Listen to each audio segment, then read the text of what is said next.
अस्सलाम स्टूडेंट्स, आज हम सॉल्व करेंगे यूनिट नंबर 3 की रिव्यू एक्सरसाइज। तो देखते हैं। पहले आपके पास है a fraction in which numerator is smaller than denominator. कह रहा है ऐसी फ्रैक्शन जिसमें ऊपर वाला नंबर तो छोटा हो, न्यूमरेटर तो छोटा हो लेकिन डिनोमिनेटर बड़ा हो, तो इसको हम क्या कहते हैं? इसको हम प्रॉपर फ्रैक्शन कहते हैं। प्रॉपर आ जाएगा इसके अंदर। नंबर 2 देखें, a fraction in which numerator is greater than denominator. जिसमें न्यूमरेटर बड़ा हो और डिनोमिनेटर छोटा हो उसको हम इम्प्रॉपर फ्रैक्शन कहते हैं। तो इम्प्रॉपर आ जाएगा यहाँ पर। नंबर 3 है इक्वलेंट फ्रैक्शन ऑफ 2/5 इज़।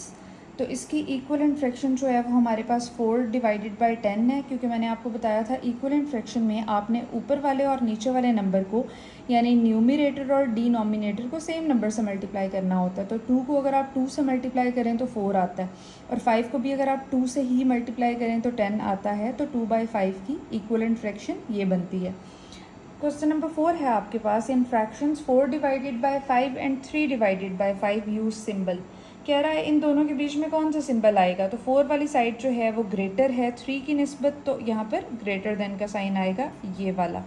और इसका भी मैं फिल कर देती हूँ, इसको मैं 4 डिवाइडेड बाई 10 को ब्लैंक में भी लिख देती हूँ। अब आप 5 वाला देखें, in fraction 4 divided by 15 and 7 divided by 15 use symbol. कह रहा है इसमें कौन सा सिंबल आएगा। तो 4 जो है वो छोटा होता है 7 से, तो हम स्मॉलर का साइन डाल देंगे, और इसका आंसर भी बी वाला ऑप्शन करेक्ट है। अब नंबर 5 को देखें, the sum of two fractions 3/15 and 4/15 is. कहता है कि अगर इन दोनों को ऐड करें तो क्या आंसर आएगा।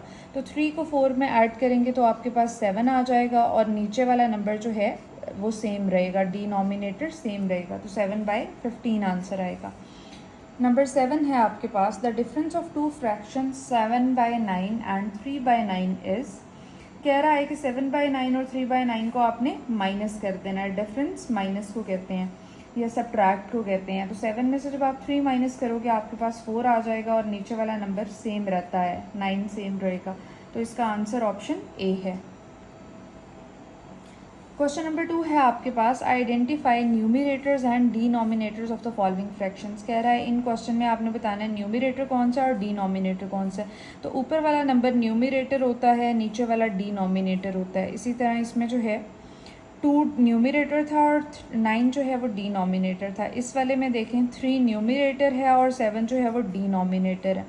इस वाले में देखें 4 जो है वो न्यूमरेटर है और 5 डिनोमिनेटर है। इस वाले में देखें 10 जो है वो न्यूमरेटर है और 7 डिनोमिनेटर है। और इस वाले में देखें 4 जो है वो न्यूमरेटर है और 15 जो है वो डिनोमिनेटर है। और इस वाले में देखें 11 जो है वो न्यूमरेटर है और 6 डिनोमिनेटर है। अब हमने सॉल्व करना है question number 3, separate proper and improper fractions from the following fractions. उसने कहा है कि नीचे जो मैंने आपको क्वेश्चन दिए हैं उसमें से आपने प्रॉपर फ्रैक्शंस को अलग करना है और इम्प्रॉपर को अलग कर देना है। हम इनको पिछली एक्सरसाइजेज में भी सॉल्व कर चुके हैं, फिर भी रिवाइज़ कर लेते हैं। जिसमें ऊपर वाला नंबर छोटा होता है ना, न्यूमरेटर छोटा होता है, वो आपकी प्रॉपर फ्रैक्शन है। जिसमें ऊपर वाला नंबर बड़ा होता है या दोनों नंबर सेम होते हैं वो इम्प्रॉपर फ्रैक्शन होती है। अब स्टार्ट करते हैं। 3/5, 3 छोटा है 5 से, तो ये कौन सी फ्रैक्शन है? ये प्रॉपर फ्रैक्शन है। जहाँ पर इम्प्रॉपर आएगा मैं आई लिखूँगी। 7 डिवाइडेड बाई 5, 7 बड़ा है 5 से, तो ये इम्प्रॉपर फ्रैक्शन है। यहाँ पर देखें 9 डिवाइडेड बाई 6, 9 बड़ा है 6 से, तो ये भी इम्प्रॉपर फ्रैक्शन है। 3 डिवाइडेड बाई 8, 3 छोटा है 8 से, तो ये प्रॉपर फ्रैक्शन है। 5 डिवाइडेड बाई 9, 5 छोटा है 9 से, तो ये प्रॉपर फ्रैक्शन है। 6 डिवाइडेड बाई 6, अगर दोनों नंबर सेम हो तो उसको भी हम इम्प्रॉपर फ्रैक्शन कहते हैं। और लास्ट में देखें 7 डिवाइडेड बाई 18, 7 छोटा है 18 से, तो ये भी प्रॉपर फ्रैक्शन है। क्वेश्चन नंबर 4 देखें, कह रहा है कि आपने कंपेयर करना है, और कंपेयर करने के लिए आपने या तो लेस देन का साइन यूज़ करना है, या ग्रेटर का करना है, या इक्वल का करना है। अब हम इसको सॉल्व कर लेते हैं। क्वेश्चन नंबर 1 है हमारे पास, 8 डिवाइडेड बाई 9 और 4 डिवाइडेड बाई 9। तो 8 जो है वो 4 से बड़ा है, तो हम ग्रेटर का साइन डाल देंगे। क्वेश्चन नंबर 2 देखें, 5 डिवाइडेड बाई 7 और 6 डिवाइडेड बाई 7। तो 5 जो है वो 6 से छोटा है, तो हम लेस देन का साइन डाल देंगे।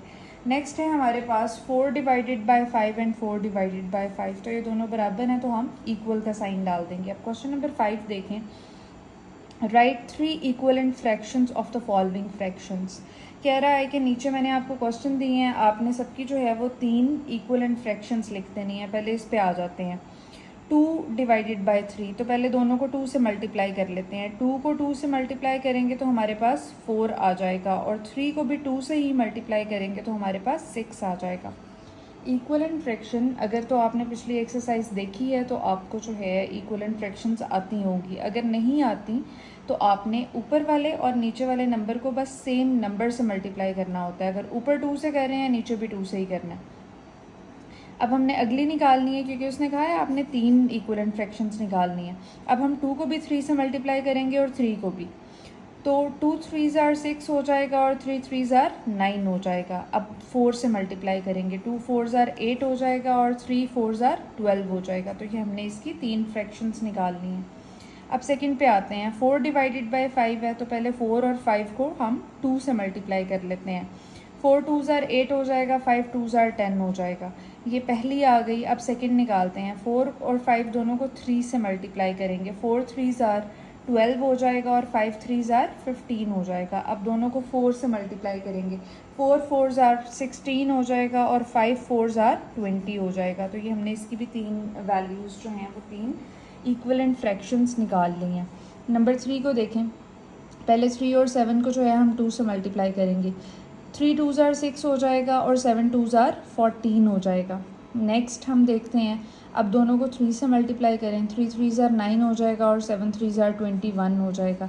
अब दोनों को 4 से मल्टीप्लाई करें। 3 4s are 12 हो जाएगा और 7 4s are 28 हो जाएगा। ये आपके पास आंसर्स आ रहे हैं। नंबर 4 देखें।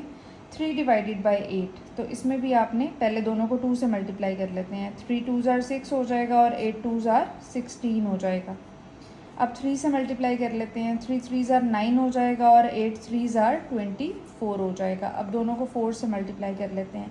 3 4s are 12 हो जाएगा और 8 4s are 32 हो जाएगा। ये आपका क्वेश्चन सॉल्व हो गया। क्वेश्चन नंबर 6 है आपके पास। Colour the figures according to the given fraction. कह रहा है नीचे नंबर आपको मैं दूंगा, आपने बस कलर करना है। तो पहले आपके पास है 4 डिवाइडेड बाय 8। कह रहा है 8 में से 4 पार्ट्स को कलर करें। हम 4 को कलर कर लेते हैं। ये हमने फर्स्ट पार्ट को कलर कर दिया, ये हमने सेकंड पार्ट को कलर कर दिया, ये हमने थर्ड पार्ट को कलर कर दिया और ये हमने 4 पार्ट को कलर कर दिया। नेक्स्ट हमारे पास है 3 डिवाइडेड बाय 8। अब हमने 3 पार्ट्स को कलर करना है। ये हमने फर्स्ट पार्ट में कलर किया है, ये सेकंड में कर लिया है और ये थर्ड में कर लिया है। अब कह रहा है दोनों को प्लस कर दें। 4 + 3 जो है वो आपके पास 7 बनता है। आंसर भी उसने लिख दिया है। अब हमने 7 को कलर करना है। तो ये हमने फर्स्ट पार्ट को कलर कर दिया, ये हमने सेकंड में कलर कर दिया, फिर ये थर्ड में भी हो गया, फोर्थ में भी हो गया, 5 में भी हो गया, 6 में भी हो गया और 7 में भी हो गया। एक पार्ट आपके पास बच जाएगा। नेक्स्ट हमारे पास क्वेश्चन है 3/10। तो हमने 3 में कलर करना है। ये हमने 3 पार्ट्स में कलर कर लिया है। फिर हमारे पास है जी 5 डिवाइडेड बाय 10। 5 में कलर करना है तो आपके ये 5 पार्ट्स बनते हैं। अब इन दोनों को इकट्ठा काउंट करें। 3 + 5 8 बनता है। अब हमने 8 पार्ट्स में कलर करना है। तो ये फर्स्ट 2 में हो गया, ये 4 पार्ट्स में हो गया, ये 5 और 6 में भी हो गया और ये 7 और 8 में भी हो गया। ये आपने कलर करनी है। फिर क्वेश्चन नंबर 3 में है 1 डिवाइडेड बाय 4। तो आपने एक पार्ट में कलर कर देना है 4 में से, या आपने इसमें कलर कर दिया। अब यहाँ पर है 2 डिवाइडेड बाय 4। 2 पार्ट्स में कलर कर देना है। अब कह रहे हैं इन दोनों को प्लस कर दें, तो 1 + 2 3 होता है। अब आपने 3 पार्ट्स में कलर कर देने हैं और ये आपका क्वेश्चन नंबर 6 सॉल्व हो गया। अब 7 देखते हैं। क्वेश्चन नंबर 7 है आपके पास। Write the fraction of the coloured parts then solve it. कह रहा है आपने कलर्ड वाले पार्ट्स को जो है वो काउंट करना है, फ्रैक्शंस को लिखना है और फिर उनका आंसर भी देना है। तो इसमें टोटल पार्ट्स जो हैं वो 3 हैं और कलर्ड जो हैं वो 2 हैं। तो ये बन जाएगी 2 डिवाइडेड बाय 3। इस वाले को देखें, इसमें जो है टोटल 3 है और कलर्ड 1 है, तो ये बन जाएगी 1 डिवाइडेड बाय 3। जब आप 2 में से 1 निकाल देंगे तो आपके पास आंसर आएगा 1 और नीचे डिनोमिनेटर का आंसर सेम ही आएगा। तो ये देखें 1/3 आपके पास आंसर आ रहा है। क्वेश्चन नंबर 2 को देख लें। पहले आपके पास 3 पार्ट कलर्ड हैं 4 में से, तो ये 3 डिवाइडेड बाय 4 हो जाएगा। फिर 2 पार्ट्स कलर्ड हैं 4 में से ही, तो आपके पास ये 2 डिवाइडेड बाय 4 हो जाएगा। जब आप 3 में से 2 को माइनस करते हैं तो आपके पास 1 बच जाता है, तो इसका आंसर 1 डिवाइडेड बाय 4 हो जाएगा। आई होप आपको चैप्टर नंबर 3 और इसकी रिव्यू एक्सरसाइज बड़े अच्छे तरीके से समझ आ गई होगी। अगर आपको कोई भी कन्फ्यूजन है तो आप मेरे से कमेंट्स पूछ सकते हैं, और अगर आपको सारी एक्सरसाइजेस बड़े अच्छे तरीके से समझ आ रही हैं तो आप मुझे बाकी मैथ के यूनिट्स के लिए फॉलो कर सकते हैं।